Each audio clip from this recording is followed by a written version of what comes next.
নমস্কার প্রিয় ভক্তরা, নালিকুলের সবুজকালী পুজো হুগলি জেলার একটি বিশেষ ঐতিহাসিক পুজো, যেখানে দেবী কালীকে সবুজ রূপে পুজো করা হচ্ছে প্রায় ৭৫ বছর ধরে, যা পশ্চিমবঙ্গের একমাত্র সবুজকালী মন্দির হিসেবে পরিচিত।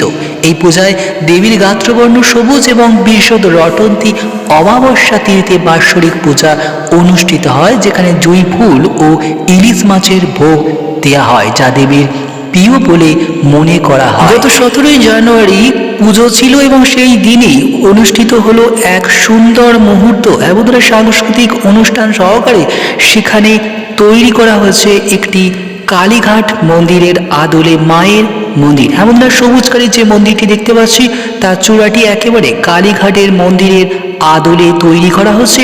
এই দিন পূজা অনুষ্ঠানের মধ্য দিয়ে সকাল থেকেই চলছিল পূজা অনুষ্ঠান, রাত পর্যন্ত চলেছে, সারা রাত পূজা অনুষ্ঠান চলেছে।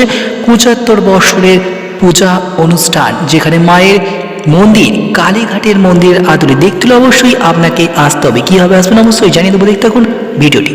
প্রিয় বন্ধুরা, হুগলির হরিপালের বটকৃষ্ণ অধিকারী নামক এক সাধক কৃষ্ণ কালীর আদর্শে এই রূপের প্রতিষ্ঠা করেন বলে জানা গেছে। সাধক বটকৃষ্ণ শ্মশান সাধনায় সিদ্ধিলাভ করে দেবীর কৃপা পান এবং কৃষ্ণ কালীর আদেশে তিনি সবুজ রূপের বিগ্রহ প্রতিষ্ঠা করেন। দেবী এখানে সাধারণ কালো বা শ্যামাবর্ণ ধারণ করেননি, বরং দুব্য ঘাসের মতো সবুজ বর্ণের, যা বৈষ্ণব ও শাক্ত সংস্কৃতির মিলনকে নির্দেশ করে।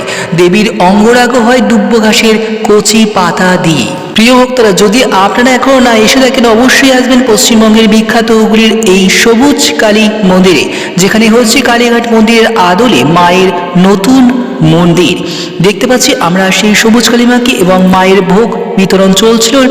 ৭৫ বছর উদ্বোধন হলো, মাকে দেখতে পাচ্ছি আমরা। খুব সুন্দর সেই মন্দির এবং খুব সুন্দর সেই মাকে দেখতে হলে অবশ্যই আপনাকে আসতে হবে সবুজ কালী মন্দির, হুগলি হরিপাল। জানাবো, হাওড়া তারকেশ্বর লাইনের নালিকুল স্টেশন থেকে শিয়াখালা যাওয়ার অটো ধরে নারকেলতলা স্টপেজ বা ঠনঠনে পাড়া স্টপেজে নামতে হয়, যা অধিকারী ঠাকুর বাড়ির কাছেই অবস্থিত। দেখতে পাচ্ছি আমরা অনুষ্ঠান চলছে।